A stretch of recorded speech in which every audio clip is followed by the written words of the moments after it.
Right, how can I live in the world and not be worldly? Well, the Lord Jesus, He chose the 12 apostles and He says, you no longer belong to this world because I have chosen you from this world. How can you live in the world and not be worldly? Well, in everything you do, my dear, have Christ in it. So, if sports, if anything, any activities, whether it be for your children or anything you do, your husband, anyone does, if we put that thing as a priority and place it before God, then we've got a problem.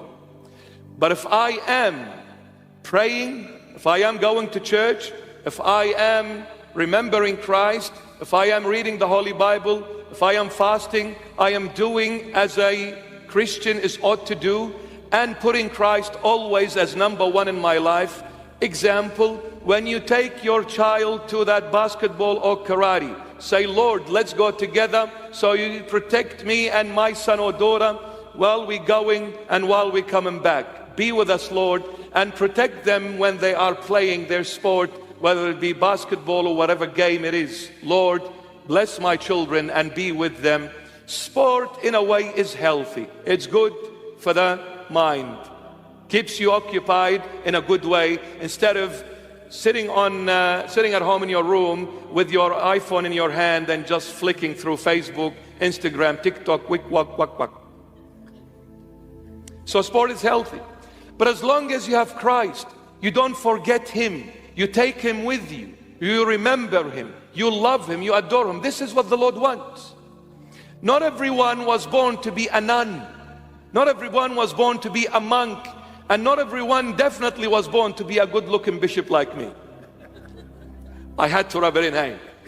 So we need to take it easy. Christ is simple, but in His simplicity He is complex. We should never complicate things. It takes wisdom to be simple, and it takes ignorance to be complicated.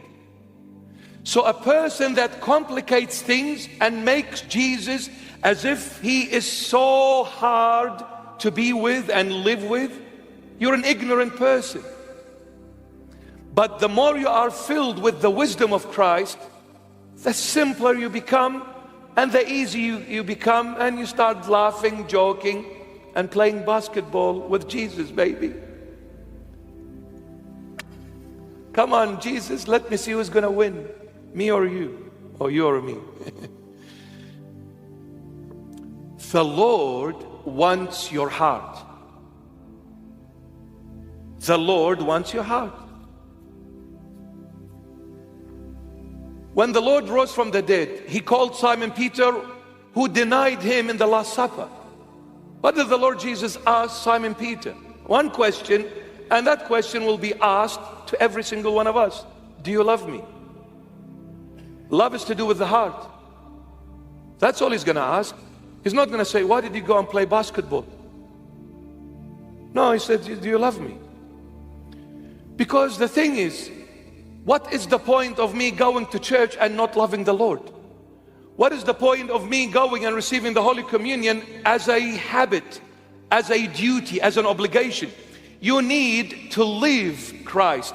And the only way you're going to live Christ is when you begin to love Him. Because you cannot live with someone you do not love. It takes love to be able to live with someone. So Christ wants your heart, my daughter. So don't worry. Take your child to basketball, but before basketball game comes, the church comes, mom and dad. So I'll take my son, my daughter to the church, and I'll show them the way to the Lord.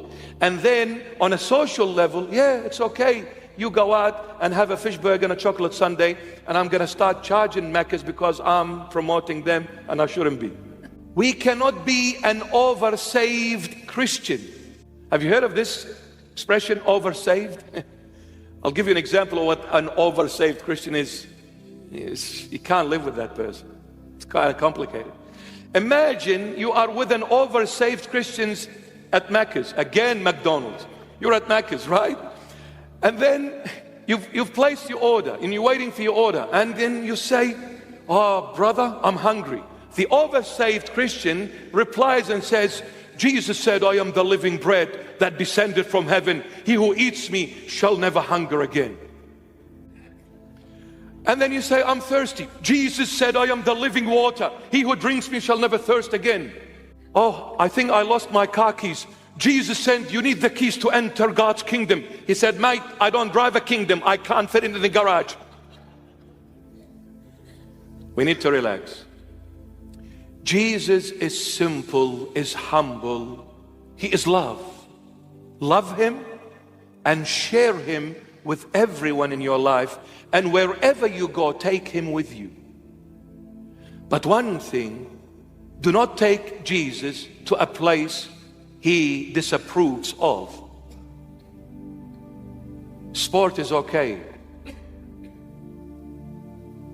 I'm sure if you run with the Lord, you won't beat him. He's a good runner. And when it comes to building, if you're in the building industry, you're not going to get anyone of a greatest carpenter to exist than Jesus Christ. So he's a brilliant builder. But you see, give him your heart. That's all it is. Just love the Lord. Don't be complicated. So, my dear, how can I live in the world and not be worldly? Live in the world with Christ. Live in the world with Christ. You know, as a mom, as a wife, as a husband, as children, sons and daughters, now that you're a mother, I'm going to say this to you, my dear. You get up in the morning. How can you live with the Lord? I'll give you a very simple explanation. You get up in the morning, you want to wash your face? Say, "Lord, just like I'm washing my face with this water, wash me clean with your precious blood." You put on your clothes. "Lord, just like I'm clothing myself, clothe me with your righteousness."